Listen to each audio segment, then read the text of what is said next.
Dios me los bendiga, mis hermanos. Bendiciones a todos. Mis hermanos, vamos buscando 2 de Timoteo, capítulo 4. 2 de Timoteo, capítulo 4. Traigo de parte de la Iglesia Presbiteriana Reformada de Cartago un saludo especial para todos los hermanos. Especialmente nuestro hermano Giovanni da un gran saludo de su parte para todos los hermanos. Realmente el hermano hoy en la mañana me manda un mensaje y me dice: denles un gran abrazo de mi parte, y realmente muy gozoso. Él estaba muy gozoso de saber de la ordenación y de todo el proceso, pero muy contento, muy contento. El hermano más bien está ahorita predicando en Cartago, así que Dios bendiga también la predicación de la palabra allá. Mis hermanos, realmente cuando nosotros hablamos de ordenación de ancianos, pastores, realmente son dones que Dios da a la iglesia y son bendiciones que Dios los da. Y en medio de eso, de esa bendición, esas bendiciones son dadas a la iglesia para que estos dones sirvan a ella. Así que realmente es de darle toda la honra y toda la gloria a nuestro Dios. Pero en medio, mis hermanos, de lo que es la realidad de la iglesia, los líderes, los ancianos, el diaconado, la predicación de la palabra, la congregación misma en su caminar cristiano, siempre hay una vivencia, hay una cultura, se vive, hay diferentes experiencias en cada uno de nuestras iglesias. Así como hay experiencias y vivencias por mencionar, en la iglesia de Cartago, igual aquí, en la iglesia de Tepeyac, tiene su vivencia, tiene sus experiencias. Y en medio de esa experiencia, la palabra de Dios también nos deja experiencia y vivencias, para que a través de ella nosotros veamos luz de la palabra de Dios y guianza para nuestras vidas. Así que, mis hermanos, vamos a ir a 2 de Timoteo, capítulo 4. Vamos a leer del versículo 9 hasta terminar el capítulo. Y recuerde esto: hay una vivencia, hay una realidad, hay experiencias. Y la iglesia vive todas estas experiencias. Y será bueno recordar que nuestra experiencia en nuestra iglesia no es ajena a la iglesia de Cristo. Amén. Vamos a leer. 2 de Timoteo capítulo 4, versículo 9, dice así: procura venir pronto a verme, porque Demas me ha desamparado, amando este mundo, y se ha ido a Tesalónica. Crescente fue a Galacia, y Tito a Dalmacia. Solo Lucas está conmigo. Toma a Marcos y tráele contigo, porque me es útil para el ministerio. A Tíquico lo envié a Éfeso. Trae cuando vengas el capote que dejé en Troas en casa de Carpo, y los libros, mayormente los pergaminos. Alejandro el calderero me ha causado muchos males. El Señor le pague conforme a sus hechos. Guárdate tú también de él, pues en gran manera se ha opuesto a nuestras palabras. En mi primera defensa ninguno estuvo a mi lado, sino que todos me desampararon. No les he tomado en cuenta. Pero el Señor estuvo a mi lado y me dio fuerzas, para que por mí fuese cumplida la predicación y que todos los gentiles oyesen. Así fui librado de la boca del león. Y el Señor me librará de toda obra mala y me preservará para su reino celestial. A Él sea la gloria por los siglos de los siglos. Amén. Saluda a Prisca y a Aquila y a la casa de Onesíforo. Erasto se quedó en Corinto y Trófilo dejé en Mileto enfermo. procura venir antes del invierno. Eubulo te saluda, y Pudente, Lino, Claudia y todos los hermanos. El Señor esté con tu espíritu y la gracia sea con vosotros. Amén. Vamos a orar, mis hermanos. Padre, pedimos y rogamos, oh Dios, de que tu palabra nos guíe a cada uno de nosotros al entendimiento, Padre, de que realmente tu gracia está alrededor de tu iglesia y que eres tú, Padre eterno, que la cuidas. Pero en medio, Padre, de nuestra vivencia de la iglesia, sí, Padre, enfrentamos diferentes experiencias y situaciones de las cuales, oh Padre, ponemos delante de ti para tu honra y tu gloria. Pedimos, oh Padre, y rogamos a ti, como dice tu palabra, que nuestro Señor Jesucristo esté en nuestro corazón, en nuestra alma, y que la gracia esté con todos nosotros, con tu iglesia. En el nombre de Cristo Jesús. Amén. Fíjense, mis hermanos, que cuando usted y yo hablamos de la realidad de la iglesia, la Biblia sí nos proporciona ejemplos. Hay varios ejemplos, pero quiero mencionar uno. Uno es en el libro de Nehemías. ¿Cuántos se acuerdan, verdad, de todo lo que Nehemías tiene que enfrentar ante una misión que Dios había puesto en su corazón de levantar los muros de Jerusalén? Así que nuestro Dios pone eso, una misión, en el corazón de Nehemías y se embarca en esa misión. En medio de esa travesía, en medio de esa misión que Nehemías tiene, por la gracia de Dios no va solo. Hay varios hermanos que están a la par y es más, la gracia de Dios le ayuda en varias cosas. El rey le da cartas, consigue materiales y por la gracia de Dios tiene, ¿verdad?, los materiales y va a realizar la misión. Ahora, no es para que nosotros abordemos para todo lo que ocurre en Nehemías, pero sí para que recordemos dos cosas que enfrenta Nehemías y realmente la iglesia siempre enfrenta lo mismo. ¿Cuáles son? Apenas llega y trata de levantar los muros, se tiene que enfrentar con algo interno dentro de la iglesia. ¿A qué se refiere? Que dentro de la misma iglesia hay un conflicto. En medio de la misma iglesia y en medio de la misión, tiene que estar resolviendo problemas, Nehemías. Así que la iglesia, mi hermano, siempre ha tenido que estar resolviendo estas situaciones internas.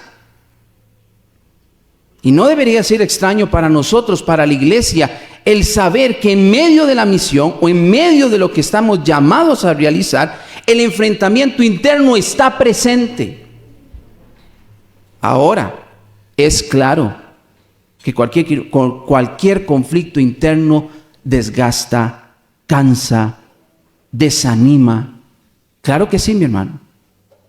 Pero fíjese que en la gracia de Dios siempre está presente. La gracia de Dios está ahí y nuestro Señor Jesucristo en nuestros corazones.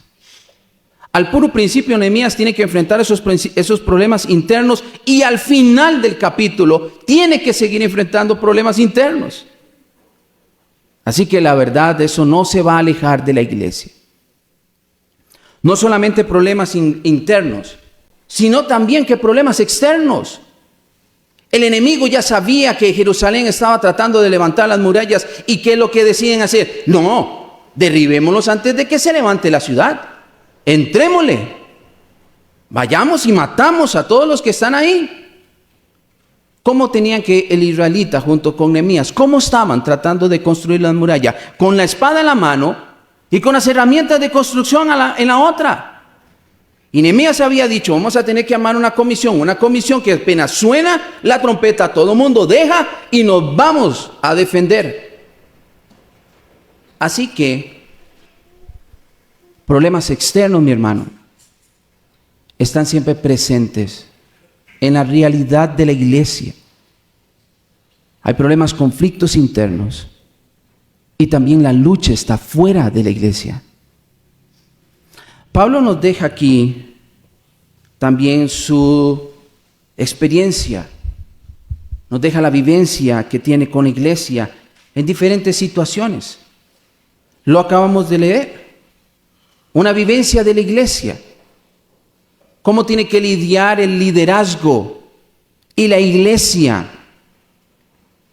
a la realidad de ser creyente. Ahora que la iglesia trae estos, y en la gracia de Dios trae estos dones a la iglesia, sería bueno recordar cada uno de nosotros a lo que la iglesia siempre tiene que estar enfrentando. Y que nuestro corazón esté decidido en dos cosas que pone aquí Pablo para mantenernos firmes ante lucha interna y lucha externa. Hay dos cosas que siempre están, que tienen que estar dentro del corazón del liderazgo y dentro de la iglesia para la realidad de que hay siempre conflicto interno y conflicto externo. Pablo dice al final, el Señor Jesucristo esté con el alma de cada uno de nosotros.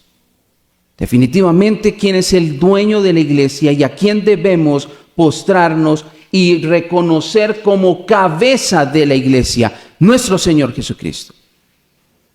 Es nuestro Señor Jesucristo el que levanta a los ancianos, levanta al pastor, los pone al servicio de la iglesia, pero debemos reconocer tanto la iglesia como el liderazgo que hay uno único, Señor de la iglesia, y ese es nuestro Señor Jesucristo. Y lo primero que debe haber en el corazón de cada uno de nosotros es entender quién es el dueño de la iglesia, y es nuestro Señor Jesucristo. ¿Cómo lidiamos cada uno de nosotros la realidad de la iglesia? Teniendo a nuestro Señor Jesucristo, ¿en dónde? En nuestro corazón, en nuestra alma. Segundo, la gracia esté con cada uno de nosotros. Lo que le pedimos a nuestro Señor Jesucristo es que su misericordia esté alrededor de nosotros. Que en medio de la misericordia de nuestro Dios nos permita amarnos los unos a los otros.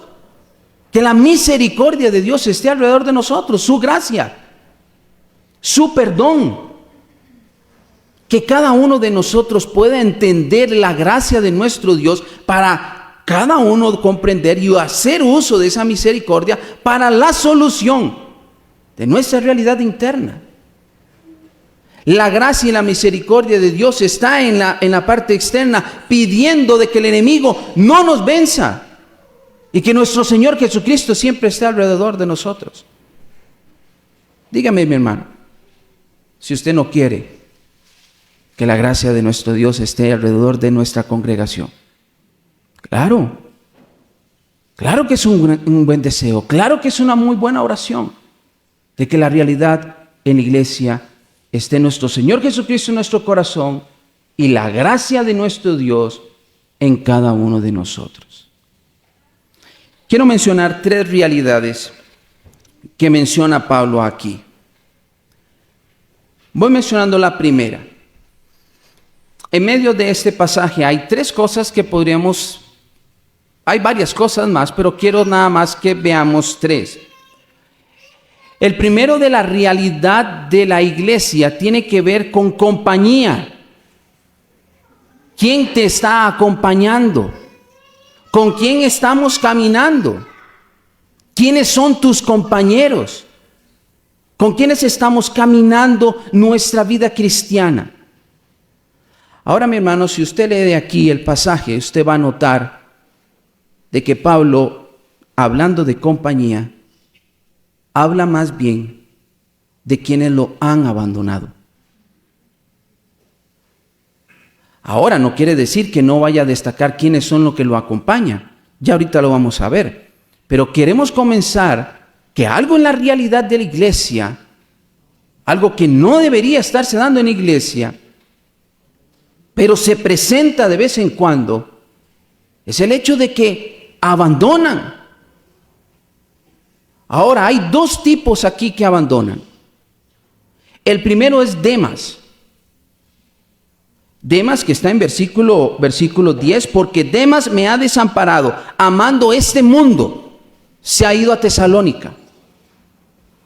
Vamos a ver, ¿saben dónde se menciona Demas? Demas se menciona en Colosenses. Demas se menciona en Filemón.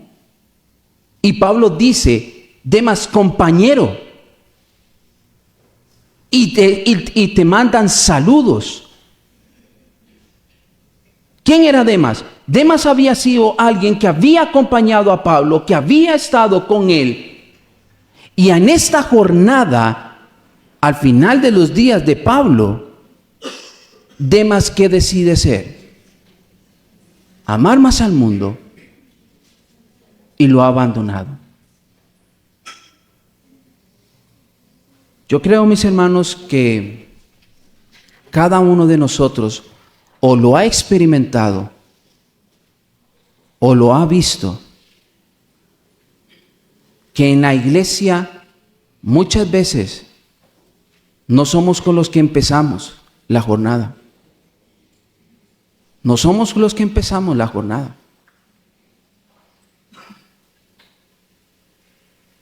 Tengo mis años ya de estar en Tepeyac. Puedo decir, junto con varios de los que estamos aquí, muy alegremente y muy gozoso, de que estamos aquí todavía compañeros de muchos años y que hemos caminado en la fe. Puedo decir junto con Pablo, que llega y dice, pero Lucas está conmigo. Lucas está conmigo. Lucas, que lo acompaña en sus prisiones. Lucas, que lo acompaña en su milicia. Lucas, que lo acompaña en su evangelio. Claro, podemos cada uno de nosotros decir a aquellos compañeros que nos han acompañado y que en la gracia de nuestro Dios nos ha permitido compañeros de milicia, compañeros en el evangelio. Y lo único que lo hace posible, mi hermano, es porque el que está gobernando en nuestro corazón, el que está reinando en nuestro corazón, es nuestro Señor Jesucristo. Porque de lo contrario, mi hermano, las cosas de este mundo harían desenfocar nuestra mente. Si nuestro Señor Jesucristo no estaría en nuestro corazón y la gracia de nuestro Dios no estaría en nosotros, mi hermano, ninguno estaría acá. Amaríamos más el mundo que las cosas de nuestro Dios. En iglesia, mi hermano, vamos caminando, tenemos compañeros y lamentablemente, posiblemente hay muchos Demas que han amado más al mundo y que han abandonado o nos han abandonado en el ministerio. ¿Sabe cuál es otro abandono que ha recibido Pablo? Lo dejaron solo a la hora de la lucha. Demas lo deja solo, simplemente ya lo abandona. Ve, ama otras cosas y lo deja solo. Pero fíjese en versículo 16, en mi primera defensa, cuando él se tuvo que presentar ante Roma y tenía que enfrentarse a la persecución y al juicio, ninguno estuvo a mi lado, sino que todos me desampararon. Vea, mi hermano, qué fatal en medio de la iglesia. Una realidad. Ahora, no nos está diciendo Pablo esto para que, o la palabra del Señor nos está diciendo esto para que cada uno de nosotros aprendamos a cómo abandonar a nuestros líderes y abandonar a la iglesia. Lo dice con el sentido, mi hermano, de que cada uno de nosotros valoremos cómo estamos acompañando y que definitivamente duele, se siente uno triste, es difícil la labor cristiana sin acompañamiento y sentirse solo. El pastor don Roberto lo puede decir y muchos pastores lo pueden decir. A veces la lucha en medio de la iglesia, en medio de estar trabajando en la iglesia, y uno se siente solo. Porque pareciera ser que solo uno está tratando de animar a la congregación, y la congregación, ¿qué hace? Lo deja, lo abandona. ¿Usted cree que Pablo está diciendo estas cosas simplemente para animar a la iglesia a que veamos el compañerismo de Lucas, que no lo abandona? Ahí está su compañero. En mi primera defensa, ninguno estuvo a mi lado, sino que todos me desampararon. Padre, no les tomes en cuenta esta falta, este pecado.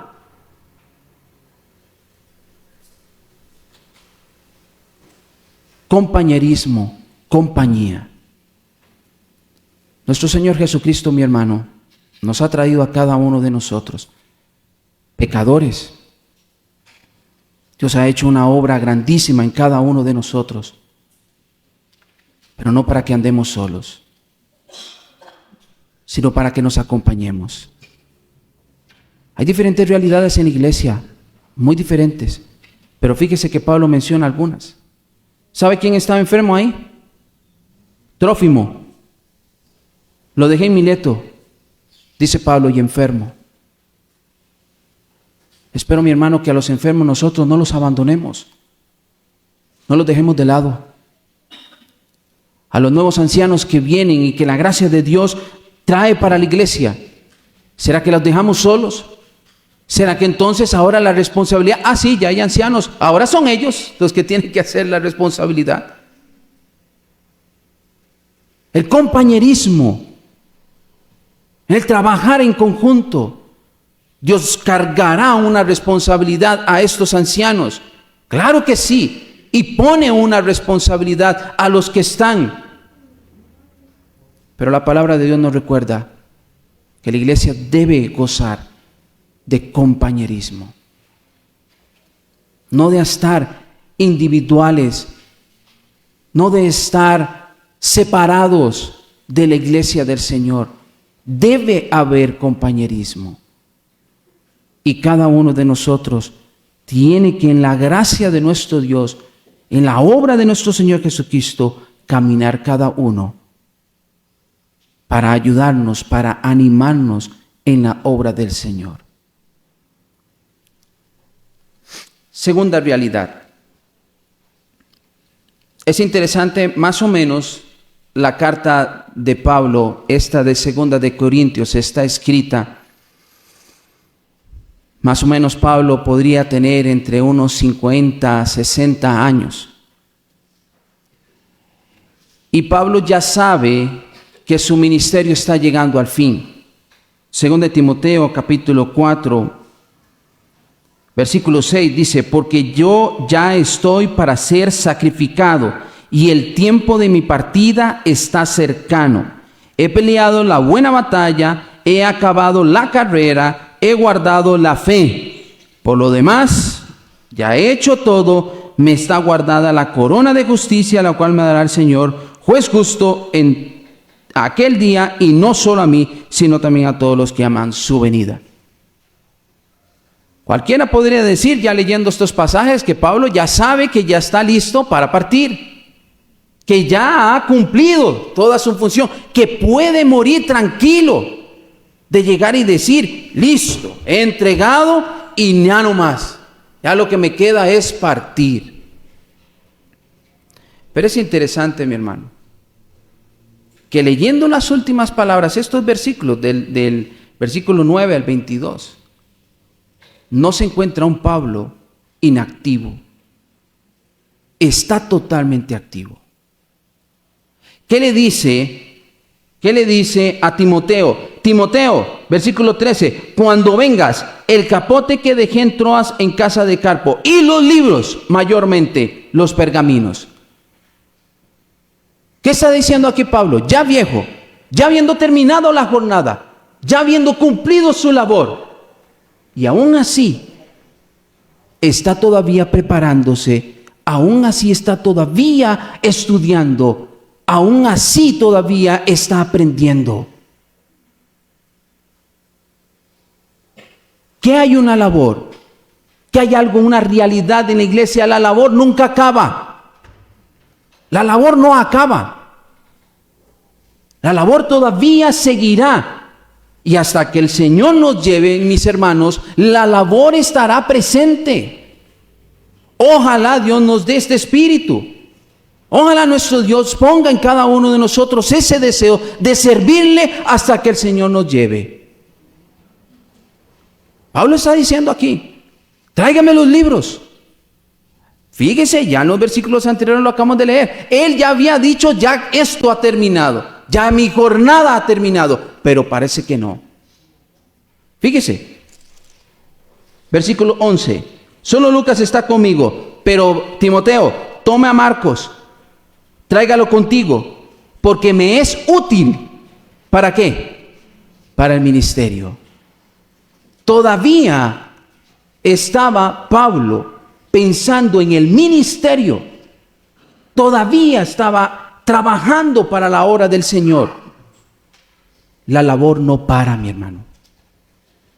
La labor no para. La iglesia del Señor será una labor constante. Nuestro Señor Jesucristo es el que pone eso en el corazón de cada uno de nosotros.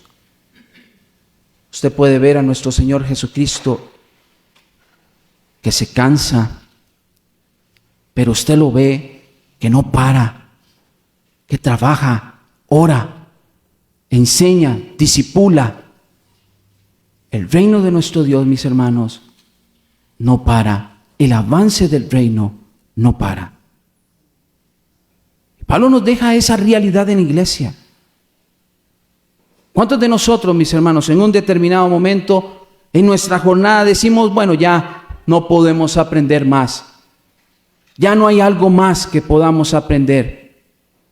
Mi hermano, ya estaba. Dígame si Pablo no había sido iluminado por medio del Espíritu Santo. Todo lo que había producido, las cartas que había hecho, todo lo que Pablo había estudiado, y aún así piden los libros para seguir estudiando, para seguir aprendiendo, para seguir todavía bendiciendo la iglesia del Señor. ¿Cuántos de nosotros, mi hermano, ya nos rendimos? Ya no queremos leer la palabra de Dios, nos limitamos a solamente una lectura. ¿Cuántos de nosotros nos rendimos ante el hecho de que la palabra de Dios debe ser memorizada? Eso es tarea de niños. Eso es tarea de niños. Mi hermano, hay que estar. La labor no para. La labor camina. Y el llamado de la palabra de Dios y la realidad de la iglesia es que cada uno de nosotros debe seguir creciendo. Que nuestros ancianos sean ejemplos de eso. Como nuestro Señor Jesucristo, que hace la voluntad del Padre, ejecuta la voluntad del Padre, se somete a la voluntad del Padre. Así cada uno de nosotros aprendamos a cómo mantenernos firmes en la palabra del Señor. ¿Por qué es necesario mantenernos firmes? No solamente el liderazgo, sino también la iglesia. ¿Por qué es necesario? Tercer punto. Porque siempre está el enemigo. Y el enemigo está presente. Pablo lo dice. Guárdate. Alejandro el calderero me ha causado muchos males. El Señor le pague conforme a sus hechos. Un enemigo del Evangelio, un enemigo que se levanta en contra de la palabra de Dios y ha luchado y es reconocido por Pablo diciendo por nombre Alejandro el calderero y Timoteo, guárdate de él, cuídate, pues en gran manera se ha opuesto a nuestras palabras. El llamado, mi hermano, para la iglesia es que el enemigo siempre está presente. ¿Por qué debemos mantenernos apegados a la Escritura? ¿Por qué debemos mantenernos firmes en la Escritura? Para mantenernos firmes, mi hermano, ante el ataque del enemigo. Hay enemigos, mis hermanos, para la iglesia hoy. Definitivamente hay enemigos. Y enemigos que se filtran en nuestros hogares. Enemigos que están afuera.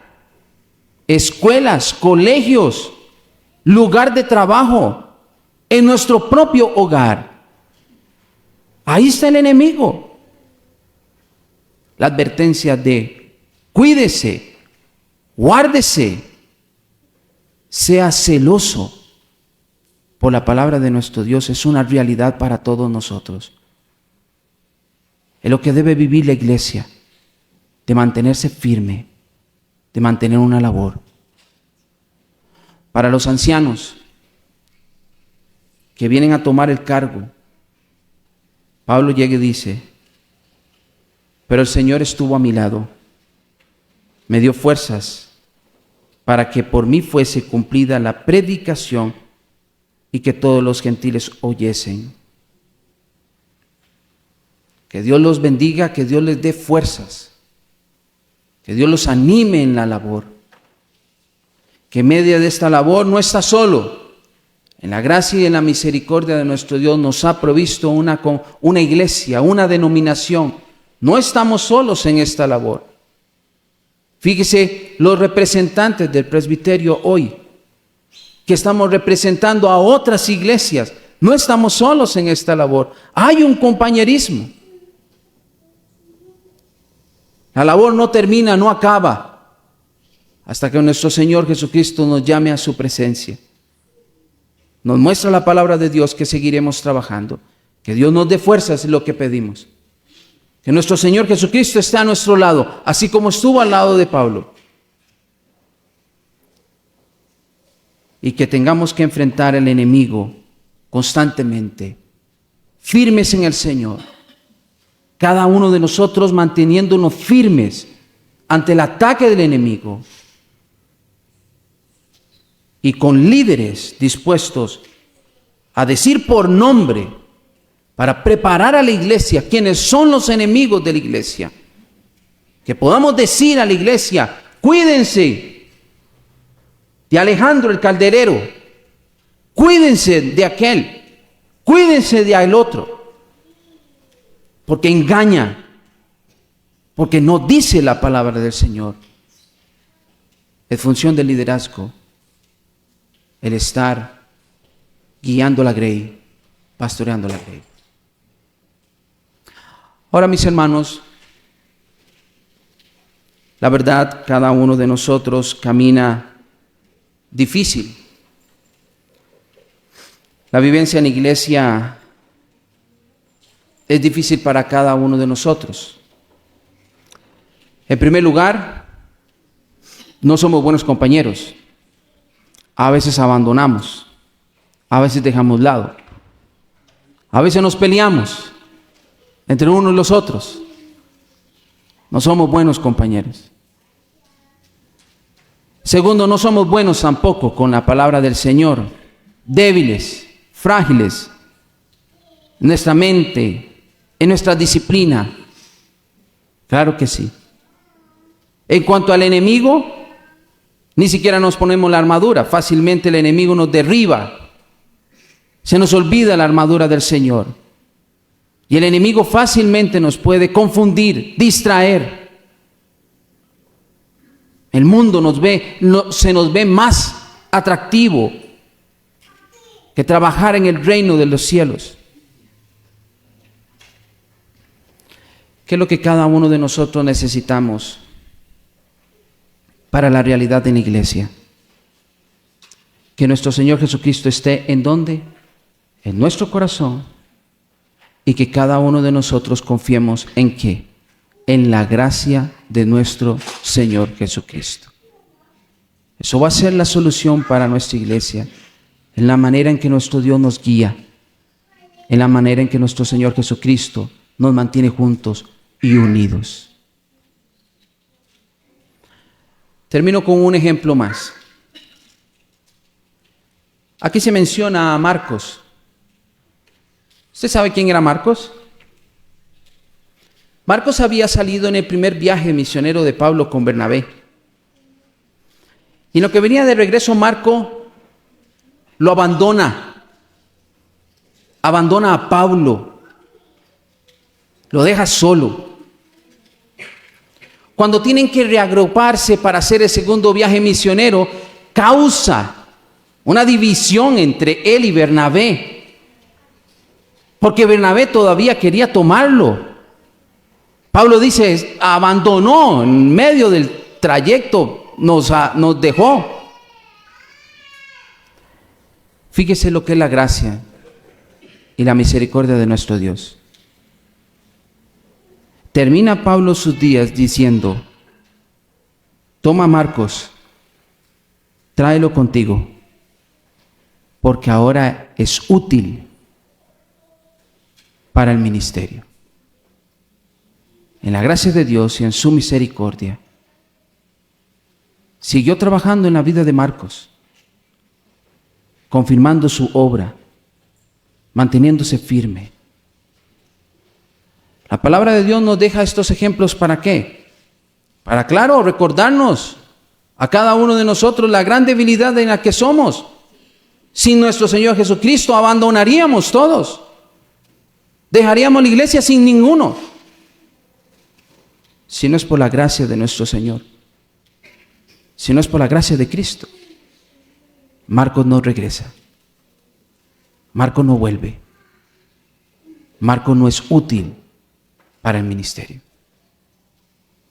Que en la gracia de Dios, en la misericordia de nuestro Señor Jesucristo, estos ancianos que están acá sean útiles para el reino de este Dios, para el ministerio, y que la iglesia los acompañe, no los deje solos, que cada uno de nosotros entienda que debemos escuchar, aprender ante una realidad de un enemigo externo fuera de aquí que requiere batalla, requiere combate y que nuestra lucha no para.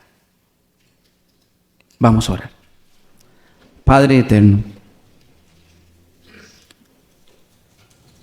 la verdad, Padre, lo único que podemos decir